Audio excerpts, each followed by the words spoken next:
Vamos lá.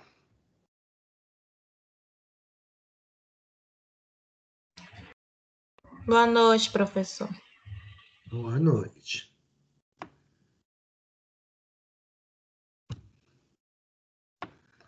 Tem mais alguém aqui de fora.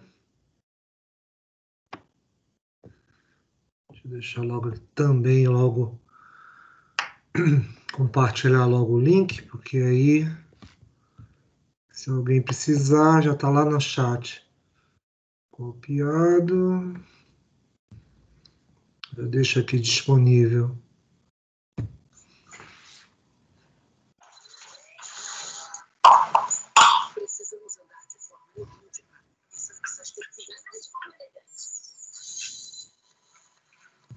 Não, meu filho. Pronto. Olá, boa noite, Janine. Opa, boa noite, professor. A gente estava numa sala que tem mais 3 colegas lá, professor. Chama eles lá para cá. Tá, o link tá aí, manda para eles. Botei o link lá no chat. Acho que alguém entrou antes e abriu uma sala. Traz eles para cá. Tá o link que, inclusive, eu deixei aqui no chat até para ver alguma eventualidade. Se alguém solicitar, perguntar, passa o link para eles. Eu deixei o link disponível aí no chat. Aí pede para eles virem para cá, por favor, por gentileza. Eu não tenho muito como. Pronto, chegou aqui mais uma. Letícia, boa noite. Vamos lá, deixa eu primeiro começar com uma pequena ratificação da semana passada. É o seguinte, meninos, eu estava olhando entre minhas edições lá de aula. Deixa eu só mostrar, é só um slide só. Primeiro vocês aparecerem. É o título dele. Eu tinha botado efeitos adversos, mas o título daquela aula passada é Conceitos Farmacológicos sobre as ações dos fármacos. Esse é o título. Aí é só para fazer uma ressalva para deixar registrado isso para vocês, tá? Porque a aula de hoje, ela sim vai ser sobre reações adversas. Então, era só para deixar isso registrado. Que aí depois que vocês virem lá as gravações, hoje é que é a aula de reações adversas. Só isso, deixa eu só compartilhar de novo aqui, que ele saiu do lugar.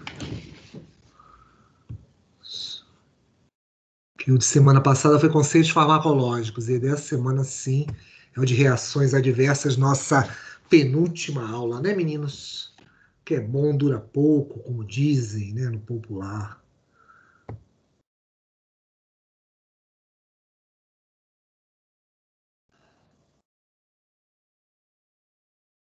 Vamos lá, começar a trabalhar.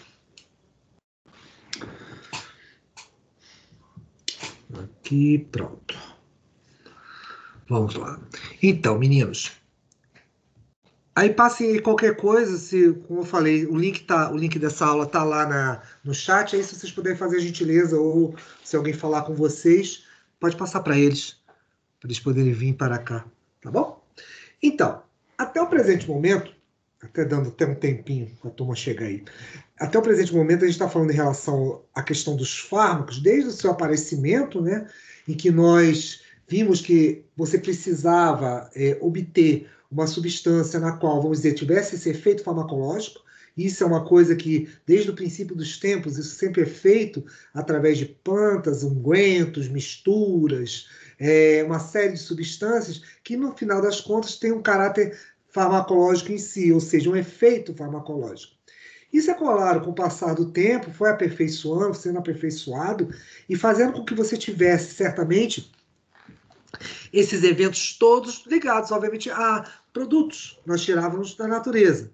É claro, com a tecnologia, com o avançar do tempo, nós tivemos aparecimento aí de diversos, obviamente, o quê? Eventos químicos. Então, tivemos os analgésicos, aparecimento dos antibióticos aí durante entre a Primeira e Segunda Guerra Mundial, né? A penicilina. Então, isso tudo foi avançando, ou seja, vendo-se que substâncias poderiam ser o quê? Destinadas para ter esse efeito, vamos dizer, vamos dizer, correção, né, modificação, o retorno do indivíduo para a sua homeostase, para o seu equilíbrio. E isso é importante sempre ressaltar, por quê? Porque essas substâncias certamente necessitaram de um controle, necessitaram certamente de avaliações. Então, com isso, vieram aparecendo o quê? As próprias indústrias farmacêuticas, né? Então, você tem diversas delas, as primeiras na Europa, que fizeram exatamente esse isolamento, separação, a começar a comercialização disso, e é claro, com o avançar da tecnologia e com o avançar, obviamente, da ciência, você passou a ter o que? As chamadas fases farmacêuticas. Então, com isso, você teve o quê? Teve as avaliações, né? Então, com isso, tivemos os eventos de primeira, segunda, terceira, quarta fase, que cada um deles leva o quê? Uma análise certamente importante de como esse fármaco vai se comportar, de como essa substância vai atuar no indivíduo e certamente trazer os benefícios os quais buscamos para isso. Então, tudo isso necessitou de um controle, de um regimento. A coisa não podia correr tão solta nisso.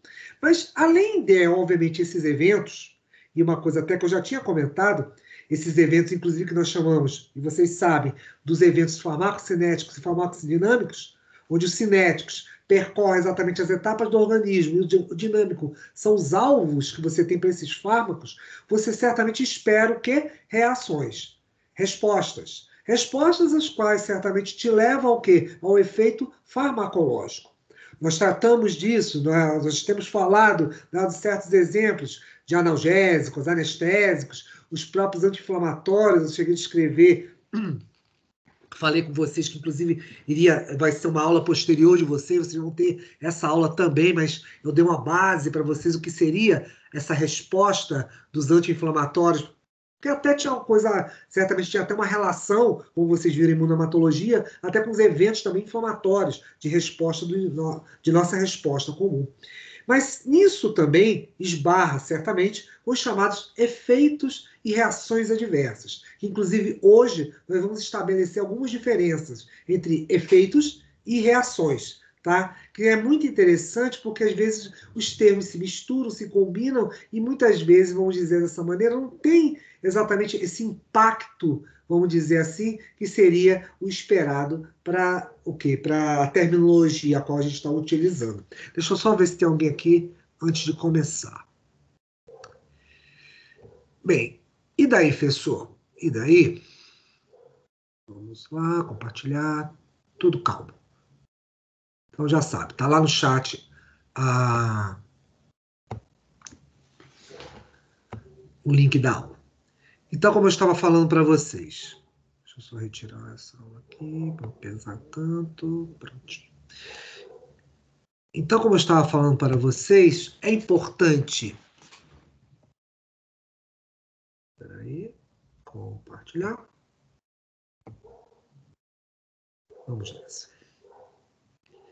Nessa nossa penúltima aula, nós vamos conversar exatamente sobre essas reações adversas aos fármacos e as avaliações desses riscos.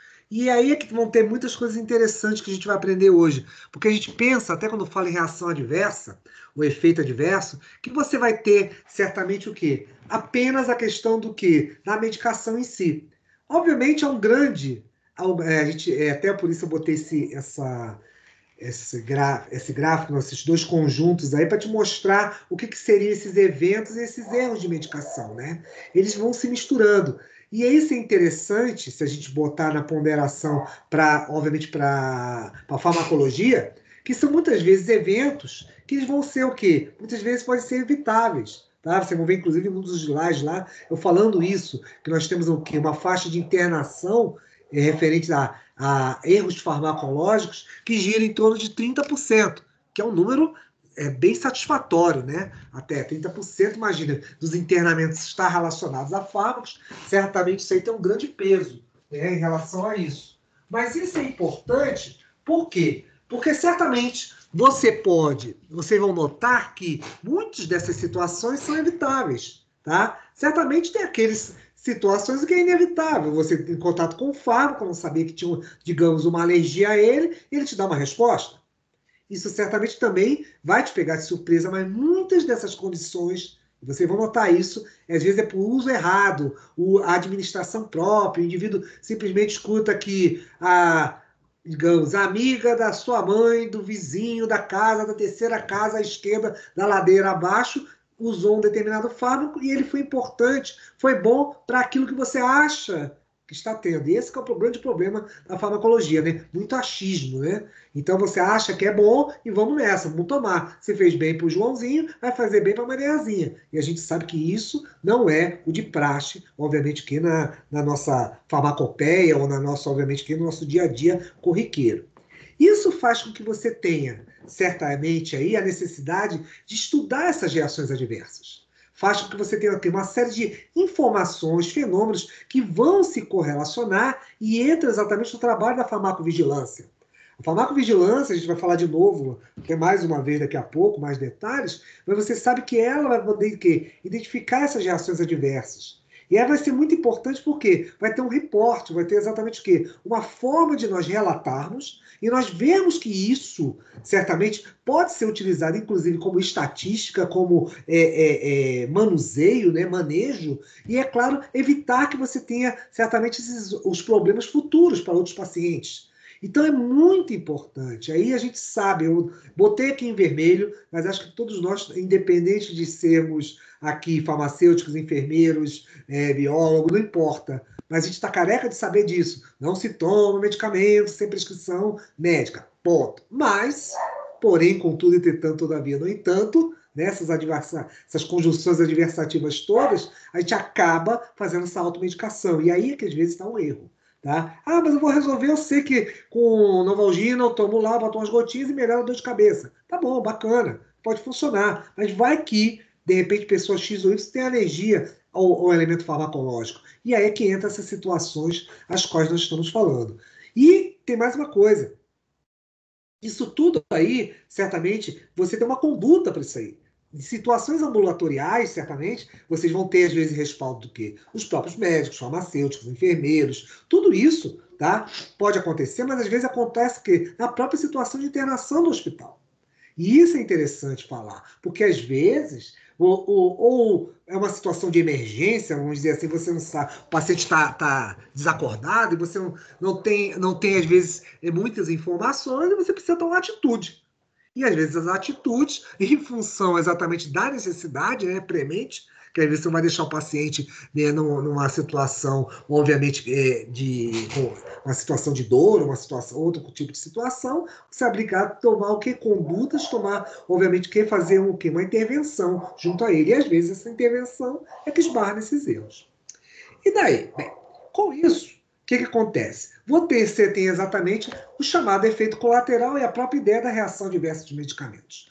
Isso tudo faz com que você tenha, muitas vezes, tá bom, prejuízos ou perdas que às vezes podem ser temporários, às vezes um mal-estar, alguma coisa, ou às vezes pode ter uma coisa muito mais pesada, ser permanente. Às vezes causar o quê? Algum bloqueio, algum evento exatamente fisiológico no indivíduo, você causar algum dano muito mais sério. Tudo vai depender do tipo de fármaco, certamente. Tudo vai depender do tipo de situação a qual está envolvida na situação. E isso é claro, a gente sempre vai poder ver que a questão do efeito do evento adverso, ele vai estar relacionado com algumas coisas. Pode ser desde aí que a gente vai começar a ampliar os nossos horizontes, que a gente sempre acha, mas evento adverso é o fármaco que eu tomei errado e teve exatamente algum problema. Tá, pode ser. A partir de agora, vocês já estão entrando numa nova fase de profissionalismo, no qual agora você vai dizer, se alguém te perguntar isso, evento adverso não é quando eu tomo uma medicação errada e tem o quê? Um evento inesperado? Eu até usei esse termo com vocês. Mas agora vocês vão passar a dizer, pode ser também. E até nisso, vocês vão notar mais adiante, isso tem certas ressalvas.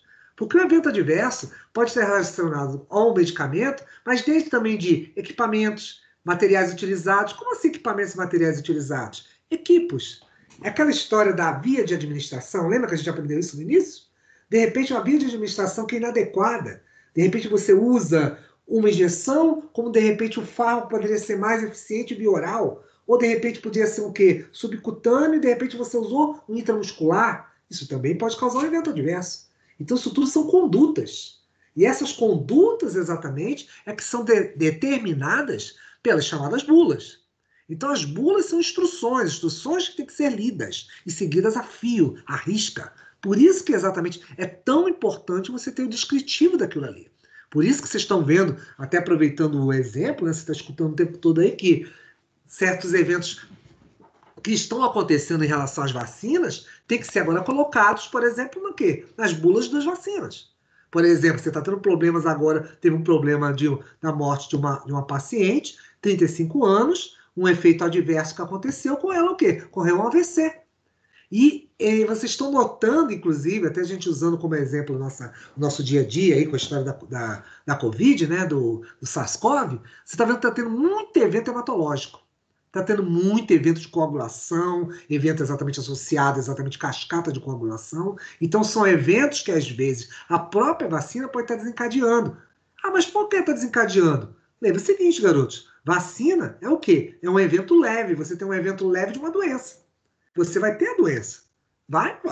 Você vai ter a doença. Só administra em você. Você tem uma leve febre, você está respondendo o quê? A um agente estranho. O imunizante é composto de quê? De um agente exatamente etiológico, ou seja, o vírus. Isso para dar um exemplo para vacina, tá? Mas pode acontecer também para fármacos de uma maneira geral? Pode.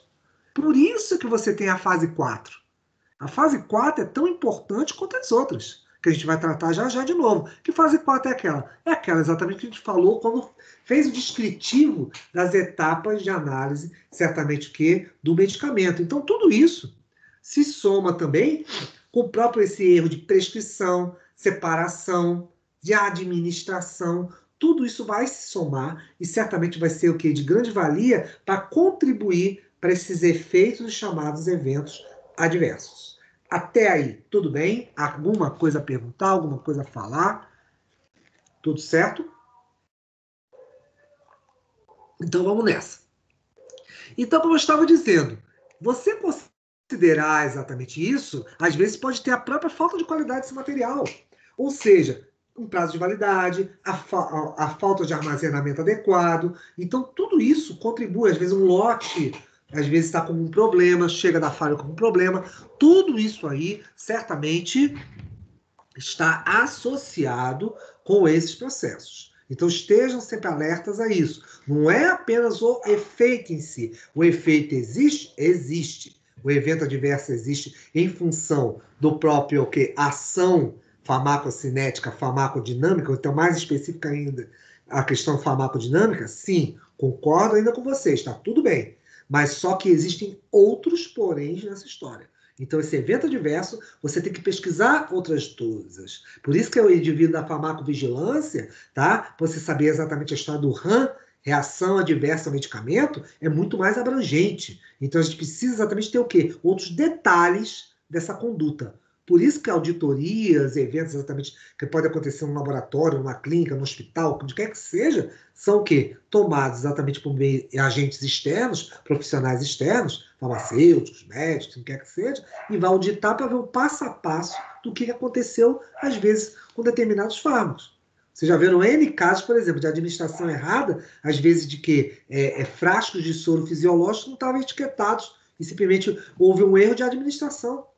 Então, tudo isso pode contribuir e está exatamente atrelado à história do evento adverso. É daí. Bem, aí é a hora exatamente de a gente fazer uma separação na história da reação e do efeito adverso. Na reação adversa, o paciente vai te manifestar exatamente certos sinais em relação a isso aí, que foi causado pelo uso do medicamento. Não é igual ao efeito? Aí é que está. Você pode ter esses efeitos causados, tá bom? Em função exatamente de sintomatologias manifestadas por ele, mas às vezes esses efeitos não são a mesma coisa. E por que não são a mesma coisa? Porque tudo é questão, às vezes, do uso ou pela substância. E como assim, professor? Bem, Aí a gente olha exatamente a própria definição do que é a reação adversa. Vai ser qualquer resposta prejudicial, indesejável e não intencional a um medicamento. Ou seja, você certamente, em função dessa administração, às vezes a dose, às vezes exatamente do evento, tá bom? Que pode ser profilático, ou seja, antes da doença ou não, a própria questão do diagnóstico, tudo isso se soma exatamente para ver o quê? Essa questão da fisiologia. Então, essa reação adversa vão estar envolvendo o quê? Diversos patamares, diversos fatores, onde você envolve tanto profilaxia como a doença diagnosticada. Lembra aquela história que eu acho que eu vou tomar isso porque eu estou sentindo isso? Às vezes não é isso. Pode ser que você a doença X que você está estimando é a doença Y. Pode ser que seja efeito o quê? De um fármaco que o indivíduo tomou e de repente você está achando que é uma patologia e não é. É apenas o quê? Uma ingesta maior de algum fármaco. Então, tudo isso tem que ser relacionado para você ter o tratamento adequado. Porque, é claro, no final das contas, você quebra a homeostase dos indivíduos. Então, essa reação, obviamente, vai ser função o quê? Esse é o ponto. Pode ser prejudicial ou indesejável, tá? Em função exatamente dessa entrada do fármaco. Isso é a Organização Mundial de Saúde que estabelece, em linhas gerais. Mas quando você vai ver efeito colateral, tem uma coisa muito engraçada que vai acontecer com ele agora. Você vai depender de um tratamento que, de vez, de interpretação. Interpretação é exatamente o quê? Do que o paciente está sentindo, do que o paciente está passando. E aí você vê que, quando a gente coloca mais vamos dizer assim, uma definição dessa história, você que ele é um efeito secundário do medicamento. Aí para. Peraí, efeito secundário? Lembra que eu falei para vocês que, mesmo sendo um efeito adverso, quando a gente estava falando lá de farmacodinâmica, era um efeito? Às vezes não é esperado, às vezes não é o que você quer. De repente você está fazendo um teste lá naquele grupo de pacientes, vai liberar, está naqueles 10 anos lá de teste, né, da fase 3 do medicamento, e aparece o quê? Dor de cabeça. Aparece, de repente, um problema em coagulação. Ah, mas não era isso que eu estava esperando. Mas é um efeito. Vai ser efeito secundário. E aí é que está. Então, com isso, às vezes esse efeito, e aí que vem a parte interessante, pode ser benéfica ou não. Mas todo efeito colateral não é problemático? Não. É isso que eu vou mostrar para vocês hoje. É que vai ver alguns exemplos bem interessantes em função disso aí. Por exemplo, olha um que eu coloquei aqui para vocês. O próprio antihistamínico, né? Quem já tomou, certamente, um histamina da vida, uma loratadina da vida, sabe que aquilo ali, às vezes, te dá um sono, né? Te deixa, às vezes, se você tomar aquilo de dia, de manhã, ou pela tarde, na tua fase produtiva, se estiver estudando, trabalhando, é meio complicado. Mas pensa uma coisa, se você toma um antihistamínico durante a noite e você vai dormir mais rápido, não vai? Aí é que entra coisa interessante. Você pode usar exatamente o efeito adverso, que é a sonolência. Você não está querendo para sonolência. Você está querendo inibir o quê? Uma resposta alérgica. Inibir lá, ter os basófilos, mastócitos, o que quer que seja que está te causando, de repente, a reação alérgica, né? Se espirrando, se coçando, prurido, né, pelo corpo. Você está tomando por isso. Mas ele te dá sonolência. Se você tomar durante a noite, você tem exatamente um efeito secundário que não deixa de ser benéfico, não é isso? Porque você vai o quê? À noite, geralmente, você vai dormir. É claro, se você for sair, for fazer alguma coisa. Mas geralmente você vai fazer o quê? Ah, depois do meu jantar, eu vou tomar meu remédio, meu antialérgico, que eu sei que me dá sono.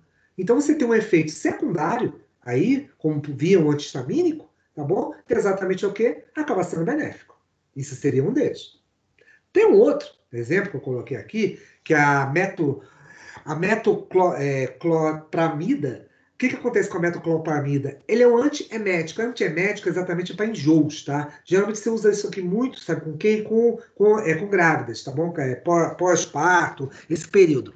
Portanto, que a gente botou aqui mulheres puerpérias, ou seja, pós a gravidez, ela está retomando obviamente a sua estrutura, voltando, obviamente, os tecidos, toda a musculatura, tudo voltando ao normal. E aí você tem um efeito secundário, que é bem interessante nele, que a gente chama de galactogogo. E o que é o galactogogo? Sabe o que é isso aqui? Isso aqui ele tem um efeito que atua em cima de prolactina. Ele induz exatamente o quê? Aumento da prolactina via o sistema o quê? Da adenohipófise, e a prolactina começa a ser liberada em maior quantidade. E a gente sabe que prolactina atua onde? Glândulas mamárias, induzindo produção o quê? De leite, a lactação. Por quê? Ele tem um efeito exatamente que a gente chama aqui de antidopaminérgico, ou seja, via sistema nervoso autônomo, eu consigo exatamente o quê? Fazer o quê? Uma indução através exatamente do sistema nervoso autônomo. Então, consequentemente, eu acabo gerando exatamente um efeito que positivo, né? Aquela mulher está tomando exatamente por quê? Em função das náuseas, do vômito, do enjoo, mas em compensação tem um efeito que é um efeito colateral. É claro. Se ela tomou para náusea e para vômito, ela não estava pensando em lactação, mas essa lactação, já que ela teve um bebê, certamente vai ser de grande valia isso aí para ela. Então, com isso, é interessante, tá bom? Um caso como esse, da metoclopramida, que exatamente vai fazer com que haja o quê? Essa produção, indução da produção de leite. Tá claro isso para vocês, meninos, o que eu estou falando? Tá tudo bem até aí? Tá sim. Sim, professor. Bacana. Ô, professor, Diga, senhorita, manda aí. Quer eu perguntar alguma gostaria coisa? de fazer uma pergunta Vamos nessa. sobre Quem tá o falando em primeiro lugar? antihistamínico. Letícia. Bom dia, boa noite, Letícia. Como estou ouvindo a Boa lista, tudo noite. bem? Boa noite, professor. O antihistamínico, ele pode causar dependência Antihistamínico poder causar dependência. em relação ao Olha, sono, né? Porque tem muita a gente. depender da via, pode. Peraí, deixa eu só botar que acho que tem alguém aqui querendo entrar. Só um minutinho, Letícia. Pode, principalmente, sabe o que você tem de interessante no antihistamínico? Principalmente o de via nasal. E por que isso? Porque são substâncias, como você está botando, por exemplo, deixa eu virar aqui minha fonte de luz. Como você está exatamente fazendo via nasal e você está usando a mucosa nasal, as mucosas têm uma fácil o quê? Absorção de substâncias. Ela facilmente absorve as coisas. Então, os compostos químicos, você não tem etapas, ele vai direto, geralmente, para os tecidos. Então, pode haver uma dependência, sim, principalmente o antihistamínico. Principalmente esses que são antihistamínicos e esses que são desobstrutores para as vias aéreas. Geralmente, quando você usa exatamente rinossoro, geralmente tem corticoide. Então, corticoide, tá? E eles são muito associados. Você pode usar, às vezes, associados. Às vezes é uma mescla. O antihistamínico, ele tem o seguinte, tem uma outra questão. Geralmente, a depender do que a gente esteja falando, tá? Você entra também em casos crônicos. Por exemplo, se você estiver falando para tomar um antihistamínico, uma situação, vamos dizer assim, vamos dizer que você tem uma sensibilidade a frutos do mar, e você consumiu determinados agentes de frutos do mar, e chegou, e você teve uma alergia, em escala um pouco mais baixa, vamos chamar assim, né? E inibe, obviamente, o basófilo de mastócitos aí. Bacana. Com isso, você vai desinchar, vai perder a água, tudo certinho. Mas a grande questão é que esses eventos crônicos, você tem que saber como utilizar. É uma coisa mais ou menos que eu falei na semana passada, até vocês me fizeram uma pergunta parecida para um outro fármaco, que o próprio anti-inflamatório tem isso. Você tem que equacionar muito isso. Principalmente quando você sabe que tem alergias. Você não pode tomar, por exemplo, corticoide o tempo todo. Tem esse lado aí, tá? De inibição. Então, o antihistamínico às vezes está associado com corticoide, e esse é o grande problema. Então, você tem que fazer um equilíbrio exatamente nessa balança. E saber que casos você vai entrar exatamente com determinados fármacos. Seria isso, Letícia. Mas há possibilidade? Pode ser. Depende de que caso clínico, vamos chamar dessa maneira, a gente estiver falando. Depende de que situação. Porque às vezes você tem associação de fármaco nisso aí. Tá bom? Entendi. E além disso também, porque eu já vi algumas pessoas fazer uso de antihistamínico por conta do sono, só para dormir, mesmo sem estar com nenhuma crise alérgica. Aí é que eu falo. Por isso que eu falo que às vezes é perigoso. Vocês, farmacêuticos, enfermeiros, têm muito esse comprometimento de orientação, porque tem que pensar sempre que esses fármacos têm vias metabólicas. Então, às vezes, o que acontece? Eles não estão apenas associados, digamos, às vezes, com um elemento, digamos assim, a histamina, ela entra também como neurotransmissor. Você tem eventos de neurotransmissão via histamina. Então, você pode associar sistema nervoso autônomo. Então, alguns efeitos colaterais podem começar a aparecer aí em função disso. Porque o que acontece? São moléculas, tá bom? Que facilmente entram no metabolismo e pode atuar exatamente em outros órgãos, em outros alvos. não esperados. Por isso que você tem que tomar muito cuidado com esse uso, tá bom? Às vezes, como eu falo, às vezes é melhor desligar um celular, já relaxar, ler um livro, escutar uma música, fazer alguma coisa um pouco mais cedo, ao invés de você chegar e partir logo para eventos químicos, em função disso aí. Até porque o próprio antihistamínico não é indicado para isso. Já tem esse detalhe, né? Você teria um ansiolítico leve, como quando há necessidade, alguma coisa assim, tá bom? Então, tudo vai depender do caso e, é claro, com a indicação adequada. Aí entra os senhores no meio dessa história. Por isso que vocês têm que saber muito bem essa questão farmacológica para ver indicação. Principalmente pelo que eu estou falando aí, os efeitos colaterais. Você pode ter um evento no qual esse efeito colateral vamos dizer assim, é fraco, é tênue, às vezes até tem uma certa, coincidiu, por exemplo, a própria histamina que a gente está falando agora, por um evento desse antialérgico, que você pode utilizar, mas às vezes a coisa não funciona bem assim, como a maioria dos casos, né? Às vezes até porque você tem muita associação de drogas no meio disso aí. Tá bom, Letícia? Mais alguém? Certo, professor. Obrigada. Vamos nessa. Não digo nada. As ordens. Então, como eu estava falando aqui, continuando. Aqui. Nem perguntei. Alguém novo por aí? Alguém chegou hoje? Tudo bem? Somos de sempre? Tudo certo? Ok. Então vamos lá. Porque apareceu essa semana novatos aí, por isso que eu estou perguntando.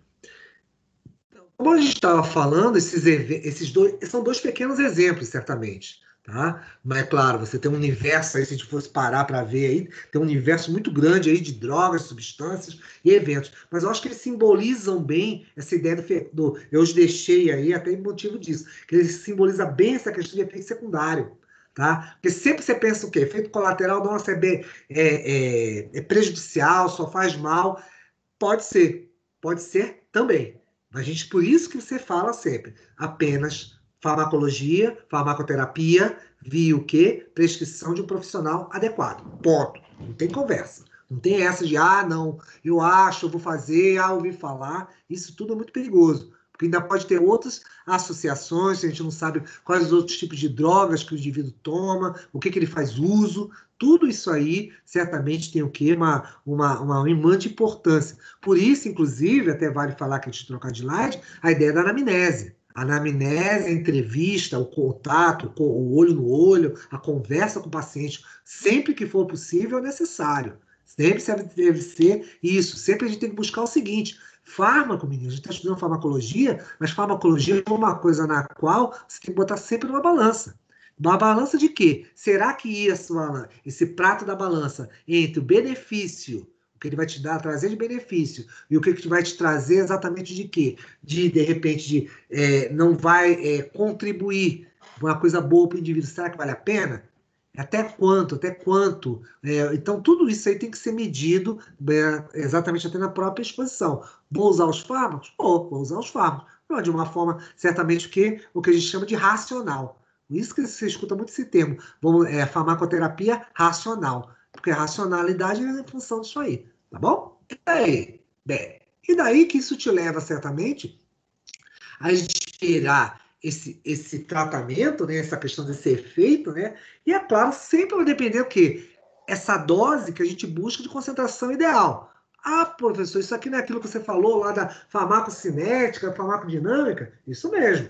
Então você vai ter certamente essas respostas. Nós vimos isso nas aulas anteriores. Porque o que você tiver de quantidade suficiente no plasma vai ter efeito nos receptores. Por isso que a gente teve uma parte das nossas aulas que exatamente nos fez estudar receptores de células, estudar células novamente. Porque isso faz com que você tenha o quê? A concentração mínima efetiva. É aquelas curvas, tá, de dose e resposta, que aí hoje a gente vai ver agora mais uns detalhes dela, aquilo ali é exatamente a concentração mínima efetiva. E aquilo é muito importante. Aquilo é tão importante que exatamente tem uma convenção, tá bom, internacional para aquilo ali. A gente chama de área de curva, AUC, que vem exatamente de um termo em inglês, que se chama de Area Under the Curve, ou seja, curva sobre a área.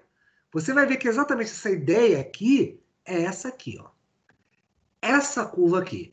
Lembra que a gente viu essa curva aqui mais simples? Só que ela tem mais coisas aqui. Tem. Lembra que eu falei que existia o quê? O pico exatamente existia um tempo, daqui a pouco o fármaco baixava. Até falei de via de administração, até a gente conversou sobre via de administração disso aqui, o comportamento do fármaco, até que eu falei que a via, obviamente, intravenosa, é uma via mais rápida, comparada com outras, etc, etc. Pois é, mas só que tem mais detalhes aí. A gente não falou naquele dia e hoje a gente vai conversar. Ou seja, essa relação de concentração versus tempo. Seu tempo de exposição à droga. Isso vai fazer com que você dependa exatamente de quê? Esse estudo é feito em cima de quê? Quando você faz uma dose no indivíduo. O que acontece quando eu faço exatamente essa dose no indivíduo, uma dose única? Em primeiro lugar, você vai ter um efeito ascendente, ou seja, tua curva sobe. Ela começa a subir. E você vai ter exatamente essa absorção do fármaco, exatamente o quê? Ocorrendo sendo maior, com outros processos que estão acontecendo simultaneamente. Distribuição, metabolização, excreção. Isso aqui é o quê, menino? Me dá um branco agora, me ajuda. O que é distribuição, metabolização, excreção? Eu estou falando de quê? Quais são esses eventos? Pertencem a quem? Distribuir? Isso, farmacocinética, bacana, estão espertos. É isso mesmo, farmacocinética, legal. Ou seja, estão correndo paralelo. E aqui, até porque vocês responderam, eu vou até ajudar vocês aqui, ó. Repara, isso aqui na curva é 50%. Lembra que você tem uma obrigatoriedade de ter a tal da concentração mínima efetiva? É isso aqui, ó. Você tem uma concentração mínima porque eu já tenho os primeiros efeitos. Lembra a história lá do anti-inflamatório que eu te contei? Poxa, Marcos, eu estava lá previsto tomar uma semana, mas eu notei que chegou mais ou menos o que na segunda ou terceira dose, eu já estava sentindo um pouco melhor, meu ombro estava deslocado, já diminuiu a dor, já deu um desinchaço, exatamente por isso. Porque exatamente você tem o quê? 50% já da dose acontecendo. E você tem aqui os eventos farmacocinéticos aqui, ó, exatamente o quê? Transcorrendo. Isso faz com que você chegue exatamente ao chamado quê? Pico máximo de concentração. E o que é esse pico máximo de concentração? É você ter o quê? Um equilíbrio exatamente do quê? Dessa farmacoterapia. Como assim? Entrada e saída. O que é entrada e saída, professor? Vamos lembrar da célula? O que a célula tem exatamente para poder acolher a droga? Não importa qual foi o transporte, qual foi a barreira que ela teve que transpor. Era o receptor, né? A ideia do receptor, esse entrada e saída, é do receptor. Lembra que 12 em 12 horas. Então, eu tomei o fármaco, deu 12 horas, você tem que tomar a segunda dose. Porque se você não tomar a segunda dose, olha o que vai acontecer com o teu efeito, ó, caiu. Então, você tem que tomar essa segunda dose para exatamente continuar o quê? A curva de ascensão até um limite. Então, isso é importante. Você tem que manter isso aí através das doses. E isso tudo vai exatamente te dar uma coisa bem interessante que a gente não comentou na outra vez, porque agora sim, nessa curva, fica mais competente a gente falar disso aí. São as chamadas exatamente aqui, as chamadas concentrações, as chamadas janelas terapêuticas. O que são janelas terapêuticas? Exatamente é o quê? Você tem incluso a duração da ação, o pico de efeito e essa intensidade. Mas por que está aqui? É aqui que você ainda tem o quê? O efeito máximo, né? Aqui embaixo, ó, já está mínimo. Aqui não me interessa tanto como você está caindo. Me interessa aqui.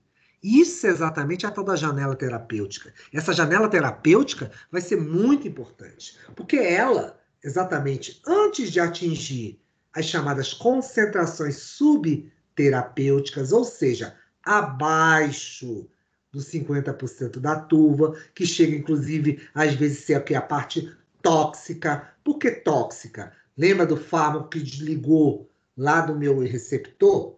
A gente não tem que pegar aquele fármaco ali, tornar ele mais o quê? Hidrofílico, ou seja, mais associável à água, para você fazer o quê? Excretar.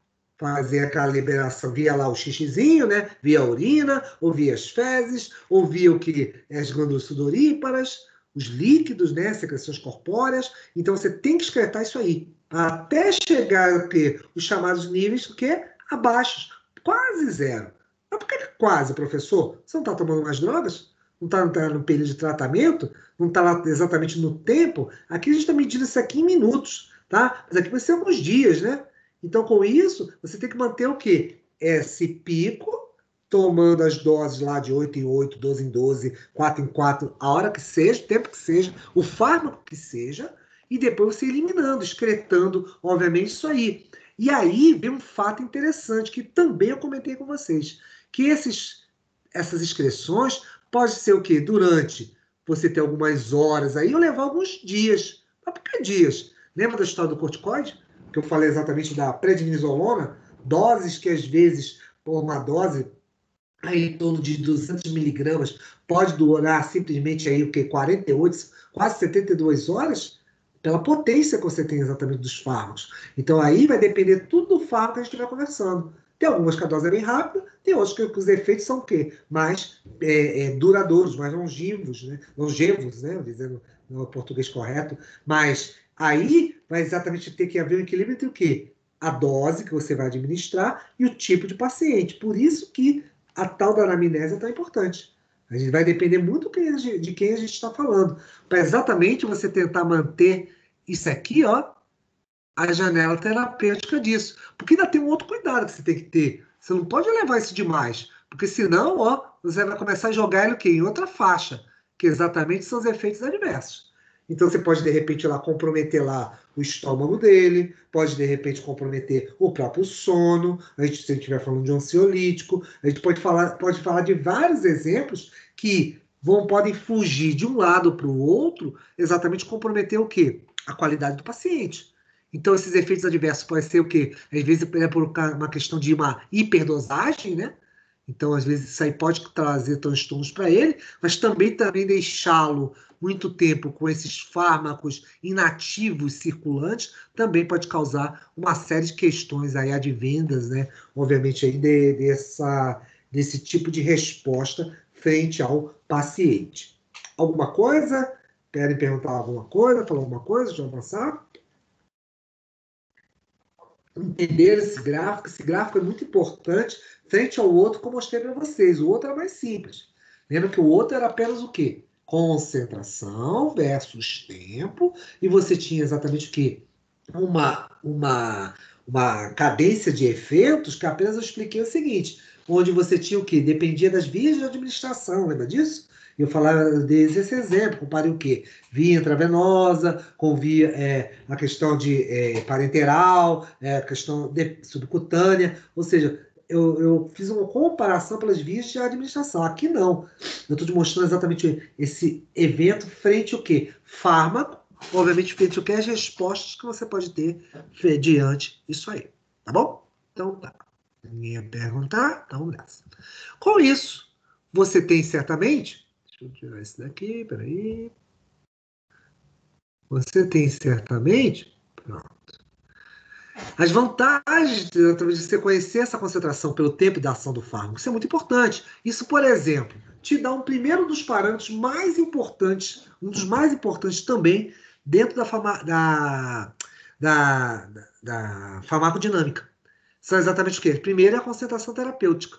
São as concentrações que vão começar a gerar o efeito. Lembra que eu te falei aqui ainda agora, ó, aqui atrás, de novo.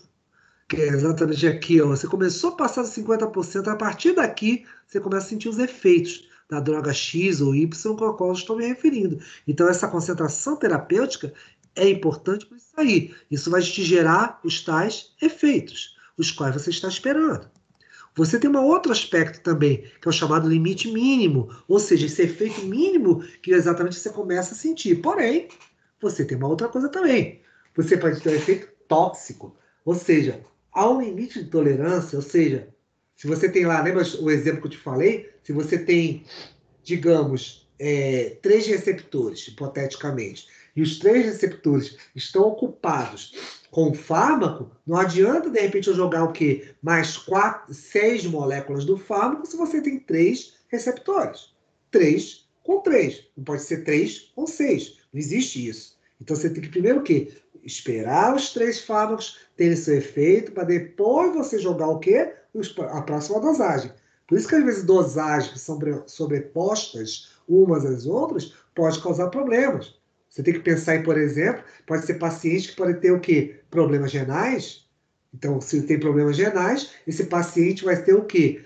Um paciente vai ter necessidade de ter mais tempo para poder excretar. Senão você vai acabar com a parte do rim que sobrou para ele. Ou então, um problema hepático O indivíduo, de repente, pode ter um problema, perdeu, fez uma secção de parte do fígado e você está botando mais fármaco para ele. Você tem que fazer o quê? Um equilíbrio nisso aí. Porque senão, esses eventos exatamente de metabolização, ele não vai conseguir exatamente fazer o quê?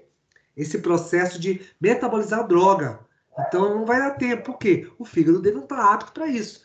Tudo isso tem que ser considerado no paciente. Tá bom? Tudo isso tem que ser levado. Então, porque senão você vai entrar exatamente nessa faixa de efeito tóxico e certamente o que tem essa concentração máxima tolerada ou esse limite máximo que tem que ser respeitado. Tá bom?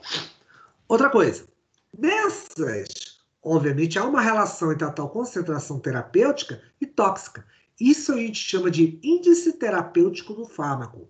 Isso é um dos índices mais importantes que você também tem dentro do que de farmacodinâmica. Ele vai te dar exatamente o índice terapêutico, ele é uma relação entre o quê?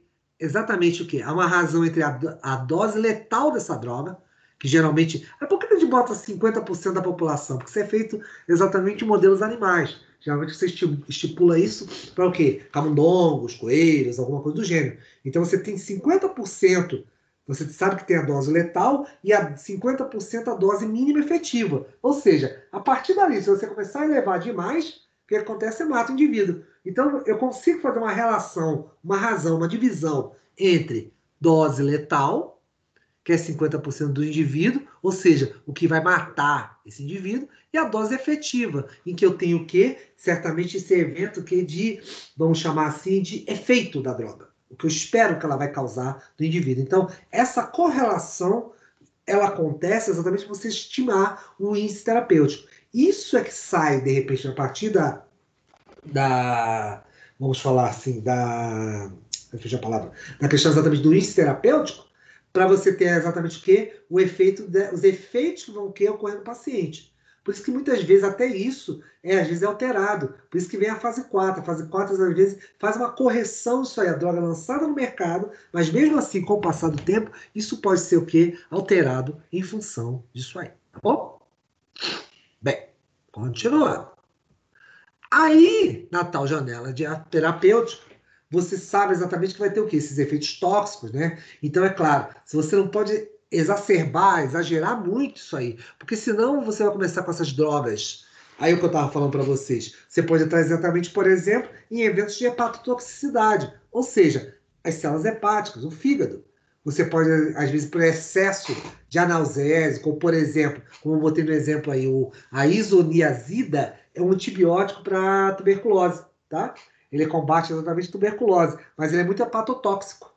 Então, com isso, você tem que saber dosar a quantidade que você vai administrar. E aqui, o paracetamol está aqui porque, infelizmente, nós adoramos, às vezes, sentir uma dor de cabeça e sentar paracetamol. Então, se o indivíduo já tiver um comprometimento do fígado, isso, obviamente, pode aumentar isso aí, pode certamente causar uma intoxicação dele, gerar até mesmo depois virar uma hepatite medicamentosa em função disso aí, tá? Tem os outros exemplos, que, por exemplo, a própria nefrotoxicidade. Aí vem lá os nossos amigos que nós conhecemos semana passada, né? O Wines, né? O anti-inflamatório não esteroidal. Então entra aí ácido acetil salicílico, entra aí nimesulida, essa turma toda. Por quê? Excessos disso aí vem até combinando um pouco com a pergunta da minha amiguinha que ela estava falando aí, o pessoal toma muito isso para dormir, a questão de antihistamínicos. A Leandro, acho que Letícia perguntou. Então, ela estava falando, o problema exatamente, por exemplo, de anti-inflamatórios é o abuso. Então, eu até, inclusive, esclareci isso a vocês. Nos Estados Unidos, ele tá entre os 3 primeiros índices de morte lá, porque as pessoas abusam muito de anti-inflamatório. Eles tomam muito analgésico e faz muita combinação com isso, com álcool, com outras coisas. Então, isso faz com que você tenha o quê? Comprometa os rins em função disso aí. Tá bom? Então, isso aí, o anti-inflamatório não esteroidal, tem esse efeito colateral que é muito prejudicial. Tá? Você tem alguns outros também que entram aí com inibidores, os chamados inibidores de enzima conversora de angiotensina. Para quem não lembra, angiotensina é um dos hormônios reguladores de contração dos grandes vasos, ou seja, da artéria aorta, por exemplo. Esses são os grandes reguladores, por exemplo, associados aos remédios antipertensivos. Deixa eu ir falando aqui e Não, acho que tem alguém aqui. Antihipertensivos, por exemplo, a losartana mesmo, potássica, é calcada em cima dele. Então, é bastante importante, tá? Em função disso aí. Por quê? Eles são grandes reguladores, mas também o que acontece? Você tem que ter muito cuidado no uso, caso para você não abusar demais disso aí, tá bom? Esses eventos. Espera aí. Deixa eu compartilhar com vocês. Vamos lá. Só um minutinho.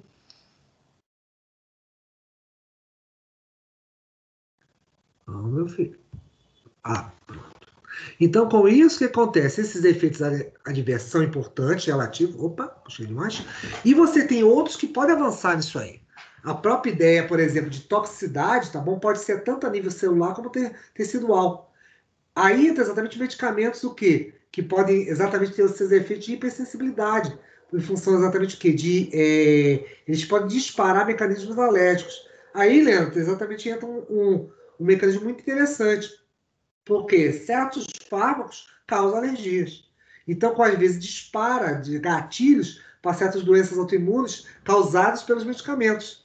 Por exemplo, você pode pensar em hipersensibilidade tipo 1, exatamente a questão de migração de polimorfos nucleares. A gente pode pensar na tipo 2, em relação ao que deposição exatamente de imunocomplexos nos vasos. Tudo isso aí são eventos exatamente imunológicos, às vezes engatilhados pelos próprios eventos farmacológicos, tá bom? Então, às vezes, isso é comum disparar, às vezes, esses mecanismos aí, em função exatamente do quê? Do fármaco. Então, por isso que é tanto célula, ligada geralmente às células do sistema imune, como também o quê? Questões teciduais. Então, você pode ter o quê? Rosáceas, por exemplo, você pensar na questão como é que se fala? Fugiu o nome agora? Peraí. Exatamente de certos tipos de alergias que você tem aí, então você pode exatamente causar isso, pruridos, às vezes pode chegar até mesmo, a depender do caso, choque anafilático. Então você vai ter o quê? Mobilização exatamente o quê? De basófilos, mastócitos, e consequentemente ter o quê? Fechamento das vias respiratórias, por ter o quê? Degranulação exatamente dessas vesículas cheias de eventos o quê? Vasodilatadores. Então, isso pode causar uma série de modificações aí, em função disso. Sem contar, até que a gente conversou, eventos teratogênicos, né? A gente até comentou da talidomida, que foi proibida, lembra? Nos 60, nós comentamos sobre isso. Teratogenicidade, exatamente são eventos de má formação. A talidomida entrou no meio dessa história, tem outros fármacos que, se forem ingeridos no período exatamente de gravidez, você pode ter problemas em relação ao quê? Sistema nervoso, perdas de partes do corpo, tudo por má formação da estrutura, sistema nervoso de uma maneira geral, mas também envolvendo outros órgãos. Então, tudo isso aí também é considerado em função disso. Tá bom? E aí entra exatamente a história da própria farmacovigilância no meio dessas reações adversas. Então, como eu falei para vocês, a gente comentou sobre isso, né? Então a Organização Mundial de Saúde tem esse importante empenho em cima disso. Até porque muitos desses eventos, meninos, estão associados exatamente ao quê? Quando você vai ver as internações, até para aquele próprio diagrama que eu te mostrei, através de erros, reações adversas, intoxicação. Então, tudo isso tem que ser monitorado. Isso é interessante, porque ao longo da história a gente vem fazendo isso, tá? Por exemplo, em 1778, ele descreve, ele não sabia bem o que eram os digitálicos. O que são digitálicos, garotos? São exatamente eventos reguladores cardíacos, tá? Lembra que eu te falei lá da crotalos terríficos, da cascavel, e você conseguiu isolar exatamente um componente farmacêutico do veneno da cobra, porque ela mata por parada cardiorrespiratória. Então, se você isolasse aquilo ali e soubesse a dose, né? Lembra a história da dose letal, o índice terapêutico? Então, eu descobri exatamente o quê? Como eu poderia transformar aquilo num fármaco. Hoje você tem importantes reguladores exatamente o quê? De beta-2 do coração, via isso aí. Mas isso já, em 1775, 78, né? Estamos falando aí de século XVI, né? Então, estamos aí simplesmente aí já essas abordagens.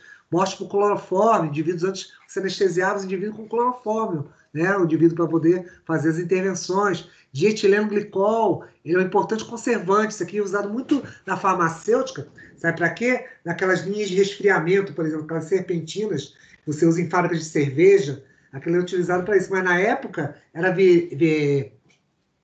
veículo para sulfanilamida, né? Então, com isso, você teve muitas mortes, exatamente, que ligadas ao que antibióticos. A aplicação usava como veículo, porque ele é um solvente.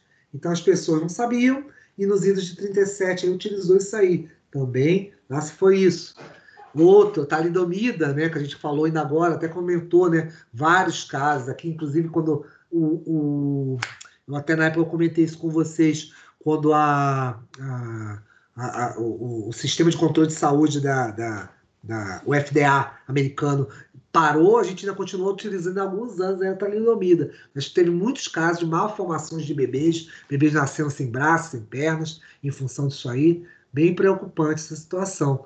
Isso te levou exatamente à Organização Mundial de Saúde monitorar isso, a partir dos anos 60. Então, com isso, depois de 78, você cria um comitê, tá, que existe até hoje, que é o comitê, o Programa Internacional de Farmacovigilância. Você tem que fazer um monitoramento disso, porque você tem muita droga chegando no mercado.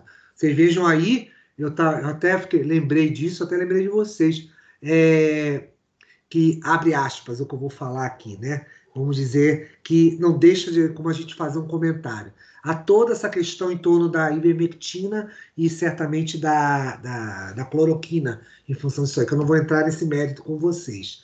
Mas a Pfizer, não importa se é a Pfizer, mas empresas farmacêuticas já estão estudando uma forma de pegar essas mesmas drogas que aí fica com a leitura de vocês, não vou falar o que você acha? Eu não sei, não vou te dizer nada, mas vou te dar algo que pensar. Essas empresas farmacêuticas querem fazer, sabe o quê?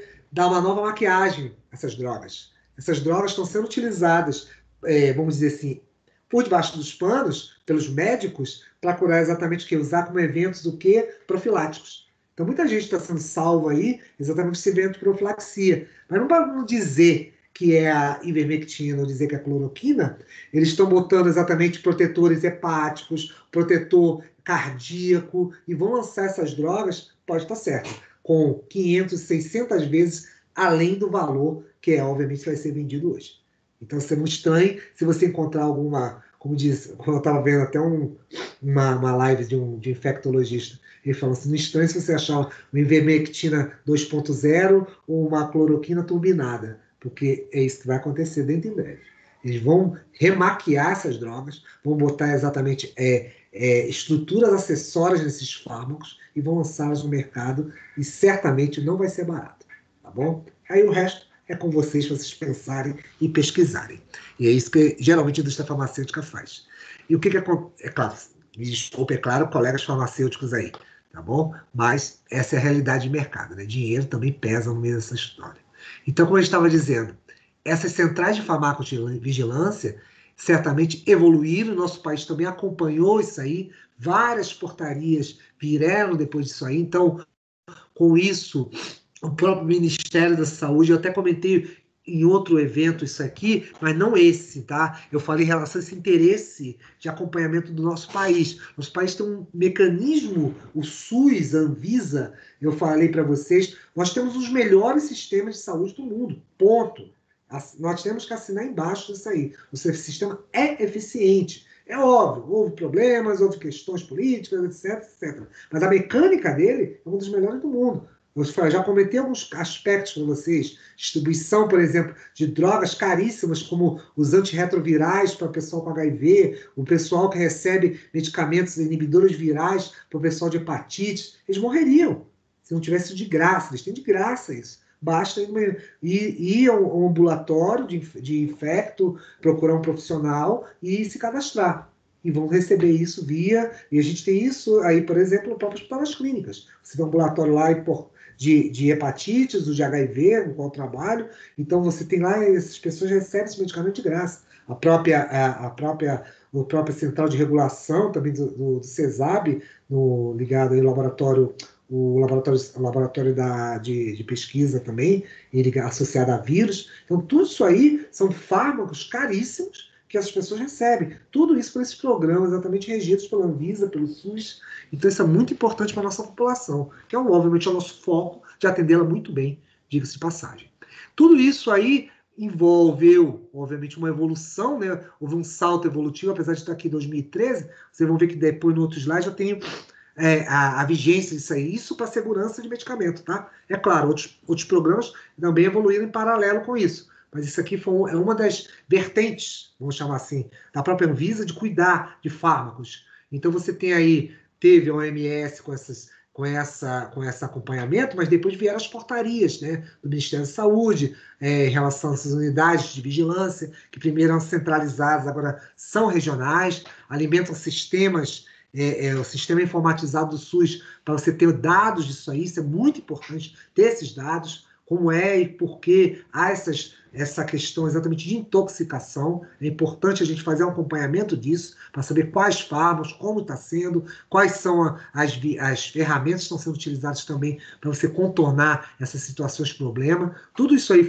evoluiu, certamente, com protocolos de segurança, e, é claro, chegou até a chamada Notivisa, né? A Notivisa é exatamente uma agência de vigilância na qual ela atua, né, no pós-uso e pós-comercialização. Lembra da história da fase 4? A fase 4 exatamente é isso. Então, com isso, o que acontece? Você tem aí, ela gerou o chamado Vigipós. O Vigipós exatamente monitora esses eventos adversos e as chamadas queixas técnicas. Parou. O que essas queixas técnicas? São exatamente vocês próprios profissionais fazem. Olha, você notifica lá, olha, produto tal chegou aqui, mas estou vendo que está causando alergias. De repente, a Liana falou agora aí, a Letícia falou na história de alergia. De repente, causou alergias no paciente. Ou então, a quantidade não está sendo suficiente. A quantidade que está no frasco não é correspondente ao número de doses na qual a bula se propõe a aplicar. Tudo isso é notificado. Tudo isso aí exatamente encaixa no sistema de vigilância. E cai na história exatamente de que eventos adversos.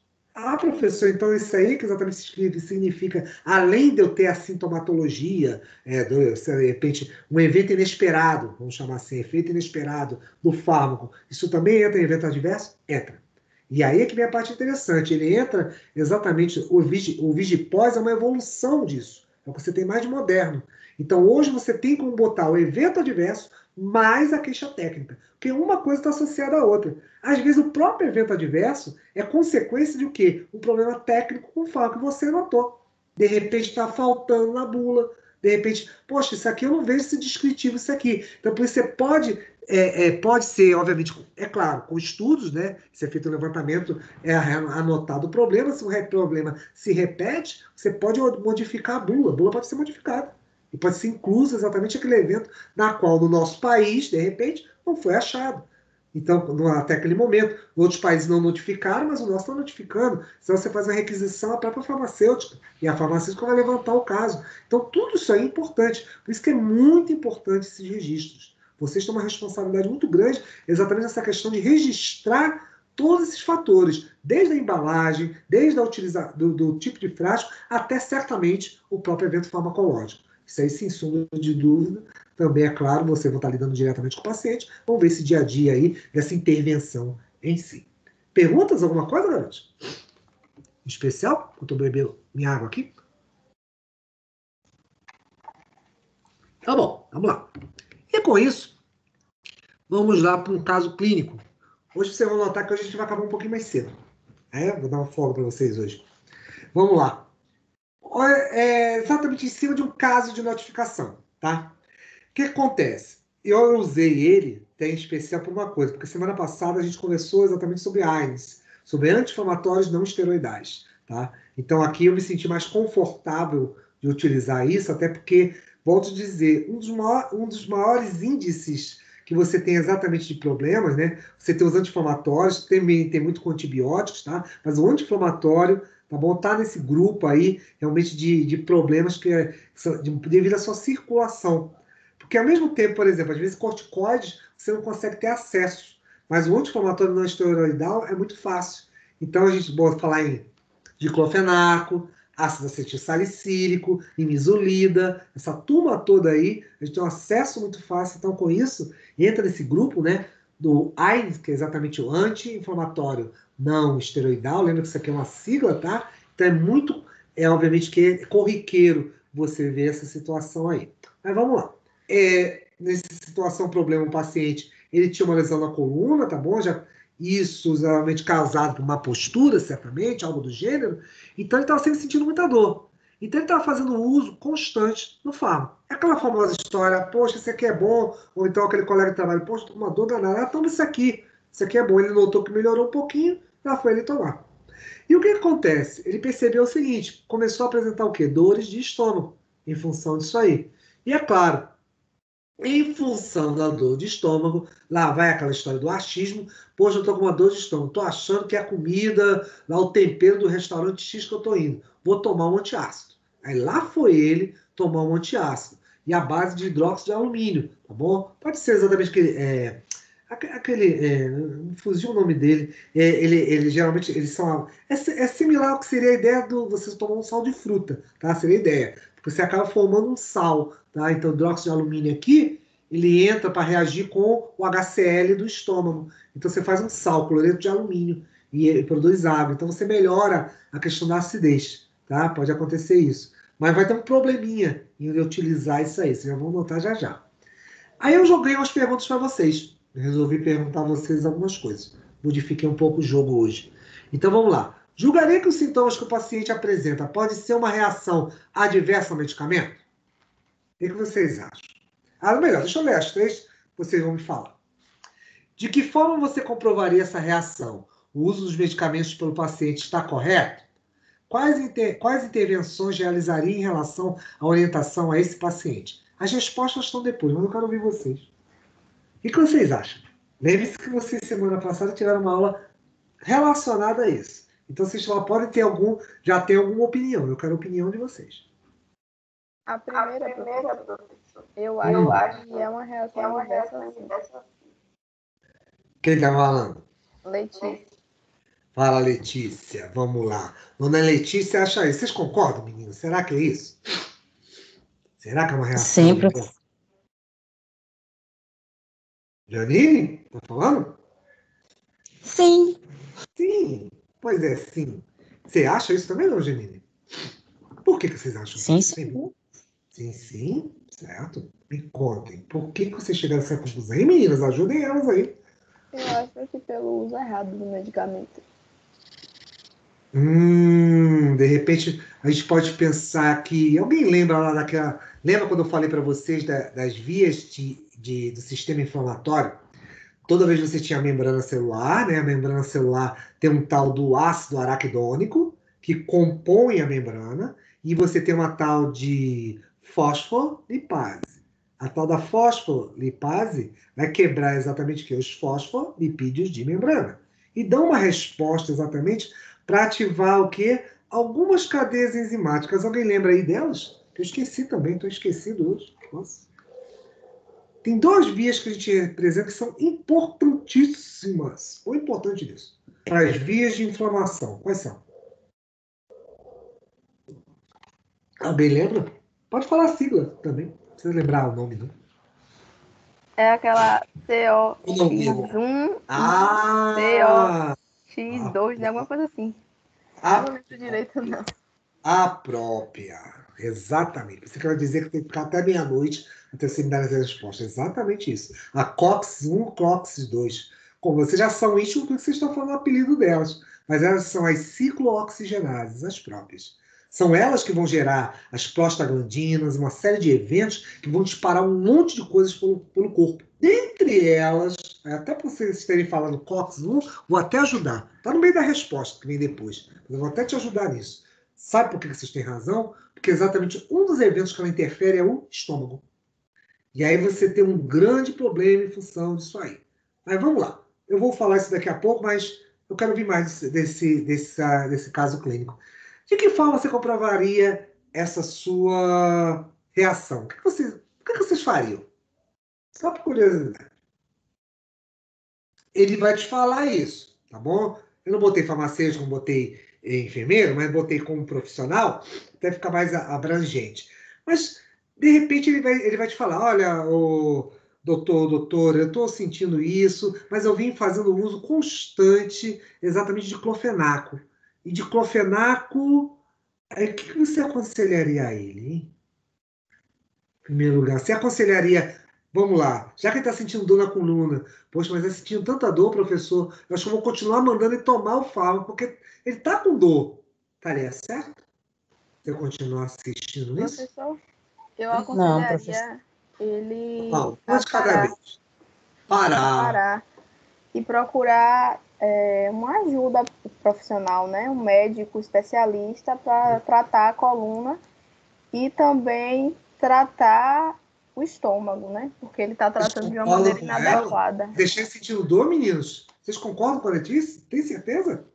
Vocês fariam isso Concordo, mesmo? professor. Porque, assim, a gente não pode manter uma prescrição por muito tempo. Gostei disso aí.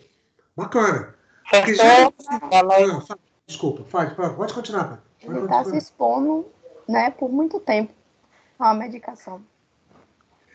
Vocês estão partindo de um princípio muito importante. Deixa eu até olhar para vocês. Espera aí. Deixa eu até... Com essa agora, até para vocês. Gostei do que eu ouvi. Pelo seguinte, se ele está sentindo... Boa noite, Isabel. Tudo bem? Deixa eu só acabar essa frase dela, aí eu deixo você falar. Olha só, ela falou uma coisa muito importante agora, que é o seguinte: você, a partir do momento que você nota um efeito colateral, é aquela famosa história. Eu não posso insistir numa coisa que de repente está causando um efeito colateral, teoricamente. Mas você não sabe o que é. Tá, você não sabe o que é. Ele tá sentindo dor, se ele está sentindo dor na coluna e de repente ele faz uso do fármaco e está causando, começou. E coincidentemente, ele virou e falou assim: olha, depois que eu comecei a usar o diclofenaco, eu notei que eu senti dores no estômago. Senti uma coisa que daqui a pouco a gente vai usar o termo de pirose. Sabe o que é pirose? Pirose é a famosa azia. É a acidez. É a parte exatamente na parte superior do estômago, sentir aquela que a gente chama de empastado, quando você come algo e fica aquela coisa empanzinado, que você parece que não metaboliza direito. Então, essa é a grande questão. Se você notar, e aí é que vai depender exatamente por isso que eu falo, vou usar essa frase aí, mas vou deixar vocês falarem ainda. Então, Caio, Helenice, Isabel, Janine, João, Letícia, Luciano, Natiane e Taenara, vocês entraram numa questão exatamente muito importante. A partir do momento que você nota que qualquer efeito colateral aparece, teoricamente você acha que é um efeito colateral, tá? Mas está correlacionado, mas professor, estou quase adivinhando. Não é adivinhar. Você vai fazer uma correlação. É quase um trabalho de detetive. Poxa, se ele estava só com dor na coluna e depois começou a tomar o diclofenaco, está sentindo dor, azia, provavelmente há uma forte possibilidade de que seja o fármaco. O que você vai falar? Para na mesma hora. Você não vai insistir. Ah, mas o doutorzinho lá, não sei de... Para. Não interessa quem foi. E mesmo que vocês, aí eu jogo para vocês, mesmo que vocês prescrevessem e o cara voltasse para você, você fala, para. Vocês já sabem disso. Esse tipo de conduta, às vezes, as pessoas não tomam pé. Por isso a gente cai naquela estatística lá de 30% de intoxicação. Entendeu? Por isso que isso é tão importante. Quem quer falar alguma coisa, complementar mais? Quer falar alguma coisa, Isabel? Te cortei aí. Isso é corriqueiro, é mal do brasileiro, de todo mundo fazer isso, automedicação. Todos nós, né? Sempre acontece isso aí mesmo, da interação, da reação, e acaba procurando o médico para tratar de uma coisa, chega lá tem que tratar de 10, né? Mas deixa eu ser malvado com vocês um pouquinho. Você acha que estaria certo ele tomar aquele antiácido ali? Tomar aquele cloreto de alumínio? O que vocês acham? Também não. Eu acho que não. Não sei porquê, mas acho que não. Não sei porquê. E você, Luciano, Tainara, João, Helenice, Caio, Natiana? O que vocês acham de me ajudar aqui? Ajuda os meninos. Me ajuda, eu também estou perdido. Qual a opinião de vocês? Quero ver vocês. O que vocês acham? Ou estão dormindo? Dormiram? Minha voz dormiu, fez vocês dormirem hoje? Luciano, Tainara, João, Helenice, Natiane e Caio.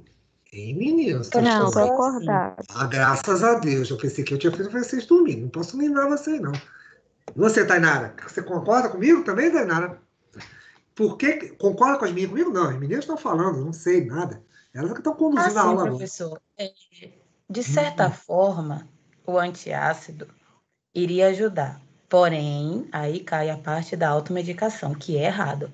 Porque no caso do diclofenaco, tem um negócio lá de 1 e 2 que eu já esqueci. Vocês acabaram de falar, mas eu já esqueci. Que ele, ele é responsável.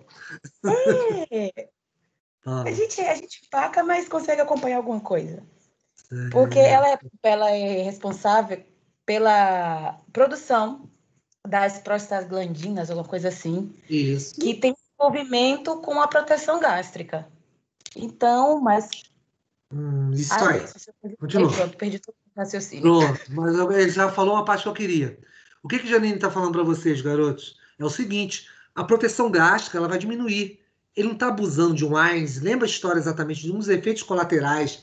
Lembra do pessoal, vamos voltar um pouco em minha aula lá atrás, vamos voltar, recordar e viver. Lembra daquele artigo que eu falei que existia, que pesquisaram, viram que pessoas estavam tomando o quê? Ácido acetilsalicílico. Mas não é diclofenaco, professor. Mas é um anti-inflamatório não esteroidal. Está no mesmo grupo. Ponto. Então ele causa uma coisa. Diminuição exatamente o quê? Das glicoproteínas protetoras do quê? Da parede do estômago. Então a acidez aumentando, eu começo a atacar esse estômago. Logo, logo esse cara vai ter uma gastrite. Logo, logo. Que pode pular para uma úlcera brincando, você insistir nesse diclofenaco. Por isso você tem que parar rapidamente.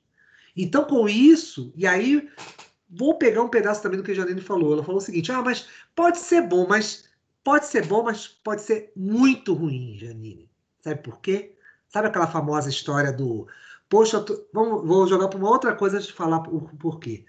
Torci meu pé, mas tem uma festa bacana para eu amanhã.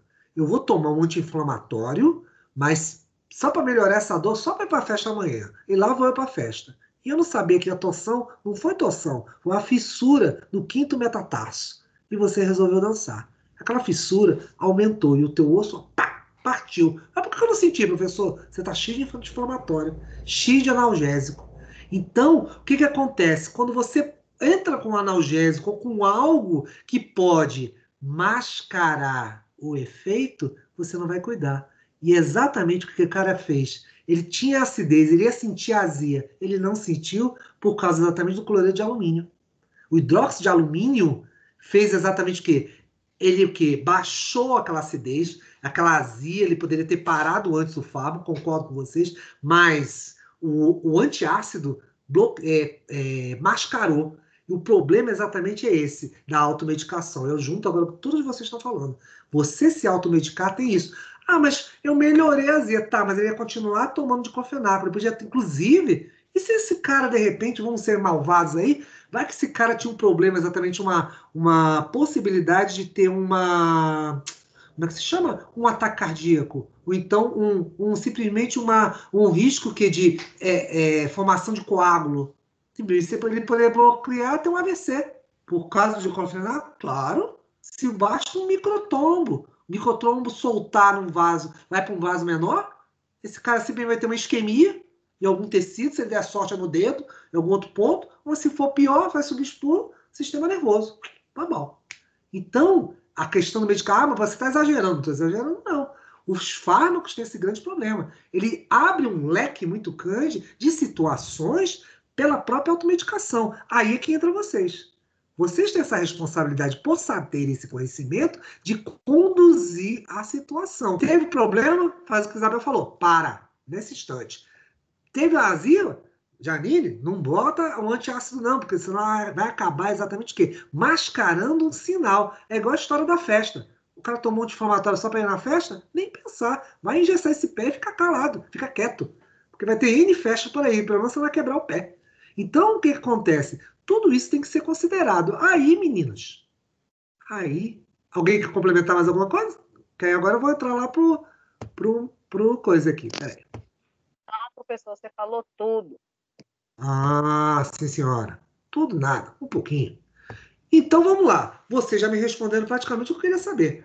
Julgaram exatamente o que o paciente tem, falaram exatamente comprovância dessa reação, e é claro, porque o uso dos medicamentos já respondeu se está correto ou não, se disseram que não, bacana, e orientação. Vamos ver essa resposta agora? Vamos lá. Resolução da situação. Primeiro, claro, a gente já estava conversando sobre isso, eles me deram exatamente o caminho para isso aqui. Ó. Ele é o quê? Um anti-inflamatório não esteroidal. Bacana. regida exatamente que a questão da ciclooxigenase, COX-1, COX-2, tá? E aí a gente tem um grande... E eles são importantes porque eles inibem a dor, inflamação, febre. Ou seja, vai dar um alívio para ele. Vai dar até um alívio para aquela coluna ali, mas está prejudicando ele em outras coisas, porque ele não sabia que era sensível ao fármaco. O problema todo é esse da automedicação. Pode resolver, mas ao mesmo tempo, em função da sensibilidade, você pode exatamente aumentar, ou então postergar até mesmo a procura, como vocês também falaram, do profissional. E o que acontece aí? Você utilizando o COX-1, a via, né, de inibição de COX-1 e COX-2, você tem outros fármacos que você poderia ter isso. Eles estão no mesmo grupo. Ibuprofeno, diclofenaco, ácido acetilsalicílico, nimesulida, essa turma toda aí é AINES. Essa turma toda que é mais corriqueira, essa turma toda que a gente pode chegar lá na beirada da bancada da farmácia e compra isso aí tranquilamente, a hora que eu quiser. E esse é o grande problema. Por reger essas duas vias exatamente que de inflamatórias, você acaba tendo um problema exatamente em função exatamente do quê? Dos eventos que ela pode causar. Porque eu posso mexer o quê? Mecanismo de coagulação, proteção, principalmente proteção hepática. Por isso que lançaram, a gente falou até dos chamados o quê? Os DINES, né? A gente usou até o termo, usamos especificamente isso aqui. Isso aqui eu geralmente uso, falo deles quando a gente está dando aula de anti-inflamatórios, mas eu falei do grupo genérico, o que eu chamo de DINES ou COXIBs, que são exatamente o bi, é porque controla tanto a via de ciclooxigenases 1 como ciclooxigenases 2. Eu regulo as duas enzimas ao mesmo tempo. Esses são os novos fármacos, que inclusive temos ele aí no mercado. Eles fazem exatamente sendo o quê? Acabam sendo protetores hepáticos, que são o nosso maior problema em função disso aí. E com isso, o que acontece? A mucosa gastrointestinal acaba sendo protegida. Então, isso pode causar... E detalhe, aquilo ali pode aumentar, tá bom? Ele está sentindo uma dorzinha, uma azia, tá bom, mas isso pode evoluir. Diarreia, dispepsia, você pode desequilibrar exatamente o que as enzimas relacionadas ao próprio, você pode ter problemas de digestão no próprio estômago, evolui para úlcera e vamos embora. E hemorragia, perfuração, e o cara pode tá mal, morrer. Isso tudo em função exatamente desses eventos, sem contar que a gente, às vezes, desconhece se ele tem alguma intolerância. Ah, pode acontecer? Claro que pode. É por isso que eu falo, às vezes o conhecimento te dá responsabilidade.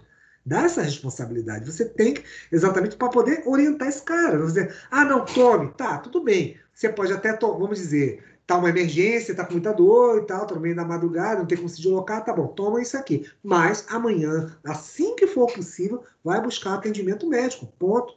Porque pode ser uma coisa mais grave. Então isso não é exagero. Isso faz com que você também tenha, e essa é a grande questão, para você descontinuar isso é importante, porque muitas vezes, tá, tem uma outra coisa que também você tem que considerar. Às vezes você pode ter o quê? Uma desregulação na própria bomba de prótons do estômago. A gente até comentou isso. E pode entrar, por exemplo, com a chamada ranitidina. A ranitidina tá, um evento exatamente muito usado para você melhorar com a azia. Por isso que a gente, eles são reguladores que a gente chama de antagonistas do H2. H2 são sistemas de regulação que você tem diretamente para o estômago. E olha o que eu estava falando agora aqui, ó. Dor e a pirose. Pirose é acidez, em função disso aí, tá bom? Melhorando exatamente o tal do quadro clínico. Então, consequentemente, o antiácido, infelizmente, Janine, ele causa o quê? Uma mascara. Mascara, que o termo é esse, mascara uma das sintomatologias. A gente não pode mascarar. Por isso que é o grande problema de você tomar fármacos. Porque, às vezes, aquela sinalização é essencial exatamente para que você possa fazer a indicação do procedimento correto. Às vezes até dificulta, e aí eu vou até um pouquinho mais além, Janine, dificulta até o trabalho do próprio médico, farmacêutico, vocês enfermeiros, não importa. Porque eu não estou sentindo isso, e de repente ele está, mas porque tomou tanto fármaco que bloqueou. É por isso que às vezes você evita, vai fazer um exame médico, evita tomar os fármacos, por enquanto, dá uma segurada, para você dar uma descrição correta da sintomatologia. Fica mais fácil. Porque senão, às vezes, esse remédio não deu certo, agora eu vou tomar outro. Então, a pessoa vai ficar trocando de fármaco toda hora, em função disso aí. Então, tudo isso aí tem que ser considerado, tudo isso é importante, e certamente você evita, né, que a própria avaliação médica se torna mais eficaz. E é claro, você pode entrar com corticóide, pode entrar com outro evento, aí você vê, obviamente, a necessidade do próprio paciente, do próprio evento em si. Às vezes até a própria, se tivesse fisioterapeuta aqui, eu ia dizer isso, ó, você vai fazer um trabalho via, no caso que ele falou da coluna, né? Ele vai fazer um trabalho de desinflamação do local, né, desinchaço, mas depois faz um trabalho de reforço muscular, perder peso, sei o quê, faz um trabalho depois muscular e melhora essa coluna e pronto. E lá vamos nós. Entenderam, meninos? Caso clínico é assim, vocês vão usar tudo que vocês estão aprendendo. Eu já falei isso para vocês, vou falar de novo, falei em outras aulas. A fisiologia que você aprendeu lá atrás, as células que você aprendeu, o tecido, tudo isso você vai juntar num grande pacote e vai começar a empregar. Porque vocês, com o avançar do semestre, vocês vão adquirindo conhecimentos, cabedal de coisas que vai facilitar muito o dia a dia profissional de vocês. Seria isso. Então, aprendam a jogar com isso. Não torne isso um conhecimento, anti-inflamatório, não esteroidal, porque vocês vão escutar isso aí em farmacologia. Aqui o meu curso é um introdutório. Vocês vão escutar, vão entender depois lá antibióticos, vão entender anti-inflamatórios, vão entender a questão quem não viu em sistema nervoso, vão ver os ansiolíticos. Todos eles têm efeitos somatizantes. Então, com isso, você tem efeitos no corpo para poder interpretar melhor isso. Até mesmo a própria leitura da bula vai ficar uma coisa mais palatável, né? Não ficar coisa de outro mundo, parece que está em aramaico. Você entende aquilo ali, né? Então, com isso, é importante você ter esse conhecimento básico para poder interpretar o que você está vendo à sua frente, que vai ser de muita valia para vocês. Entenderam, crianças? Querem me perguntar alguma coisa? Deixa eu ver se tem alguém por aqui. Pronto. Entenderam? Sim. Eu lembrei de familiares meus quando vai fazer exame. Sempre tomo um chazinho. Não. Pra mascarar, eu sempre reclamo. Não faz isso não, tá mascarando. É mascarar, exatamente. A mascara mesmo. Você vai fazer um exame de urina, o cara vai tomar um diurético. Pô, aí complica, né? Ou então, de repente, uma coisa... colesterol, glicemia. Não, nem pensar. 12 horas de jejum no mínimo. Ponto. Tá? Ainda mais se for bioquímica. Imunologia até não tem problema. Mas se for bioquímica, matar. E informar tudo, inclusive o tal do chazinho, se ele tomou, informar lá na hora para o farmacêutico. Também, né? Exatamente. Olha, porque se aparecer qualquer alteração, já é prevista. Qualquer eventualidade já é prevista exatamente em função disso aí. Tá bom assim, garotos? Perguntas, comentários, etc. Tudo certo? Pois é. Como eu falei, hoje vocês vão ter um refresco.